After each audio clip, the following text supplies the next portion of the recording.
There's two really important aspects to dealing with bad health.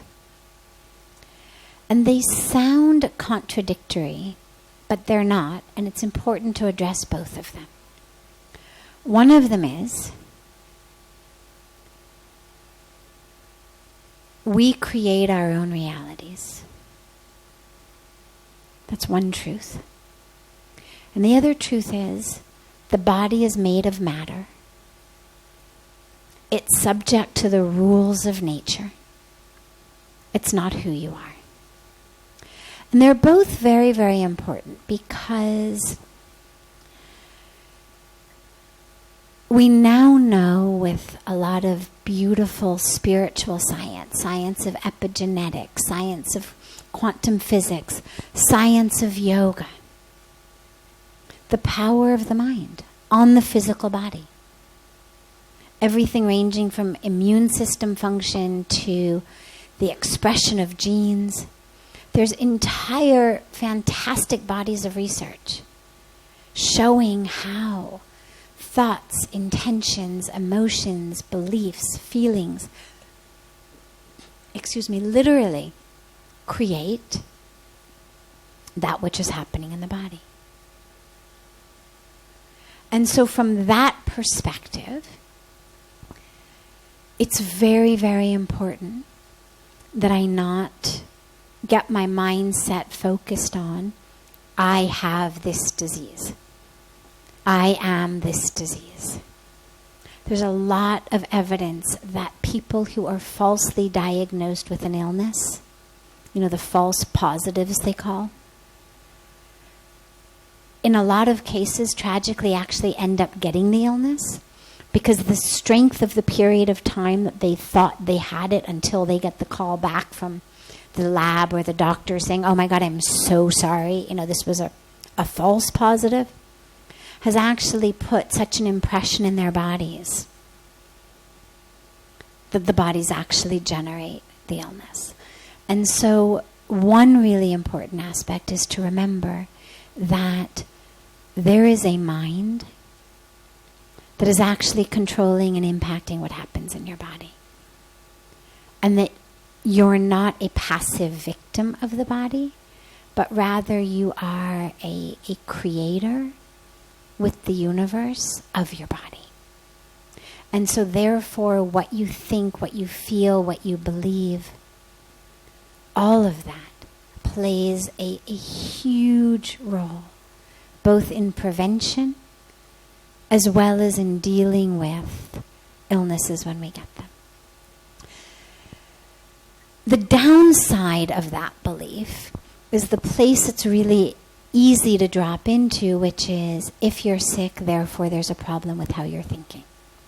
Or if you haven't been able to cure yourself, it means your power of thought isn't good enough, or your meditation isn't good enough, or that you're thinking the wrong things, or that you've created your own illness. I mean, it very quickly becomes an easy way to feel really bad about ourselves or to make other people feel badly, as though somehow they should think their way out of it or stop creating illness in their body. I mean, you hear a lot of this in the New Age spiritual world. And the truth is, what I've said in the beginning is true. And the body is matter. And if you get stung by the wrong mosquito, eat the wrong food, drink the wrong water, have an interaction of hormones, of chemicals, of genes, of environment that interact in such a way to cause illness, well, that's what's going to happen in the body. we've got stories throughout history of the great saints and sages who died at actually shockingly young ages, many of them more normal ages, but none of them used their powers to stop dying. And that's a really important thing, because the body is matter. It is physical. And so it is subject to laws of physics. If you walk off a building, you're going to fall. I don't care how much you think you're a bird. You're going to fall. I don't care how much intention you do or visualization you do about the wings on your back, you are going to fall. I have yet to hear a power of visualization that is strong enough to empower anyone, regardless of how many years they've been doing it, to walk off a building and fly. Because there is a simple thing called the law of gravity. And we are subject to it. It pulls us down. Now, flying isn't impossible. Birds do it. So it's not that flying can't be done because it just can't be done. It can be done, but not by us. And that's also really important to remember when we're thinking about our bodies, because we can't all do everything. Just thinking something doesn't make it happen. I can't think my way into having the body of a star football or basketball player. Not going to happen. Not in this lifetime even. Even with the practice. I could dedicate every minute of every day for the rest of my life to trying to become a quarterback for, some big football team. Not going to happen. Not at this age. Not at this weight. Not at this height.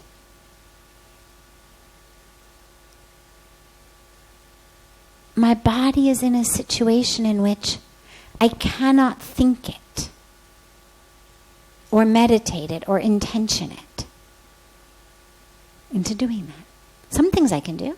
Lots of things I can do. I've got an incredible... We all do. But there's limits. And it's really important to also remember the limits. Also to remember, of course, our karmic package.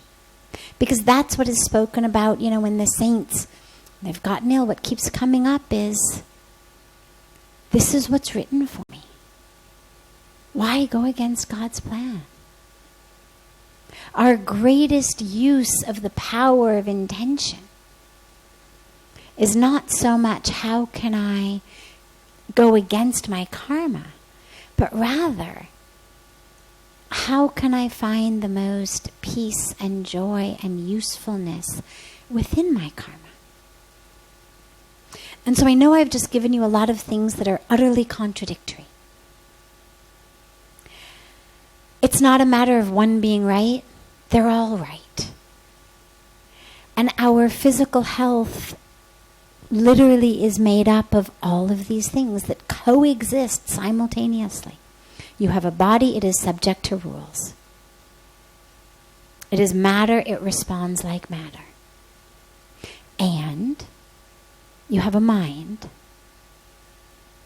that has an ability to create unfathomable, incredible change in the body. To an extent. You cannot fly. And there's others.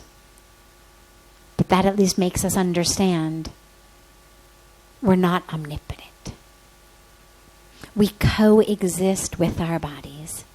We co-create our world, our life, our experience, our health with our bodies.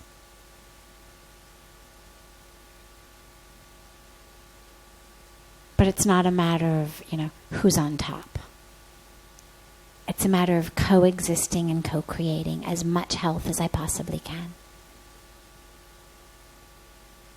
As much strength as I possibly can, as much peace as I possibly can, as much joy as I possibly can.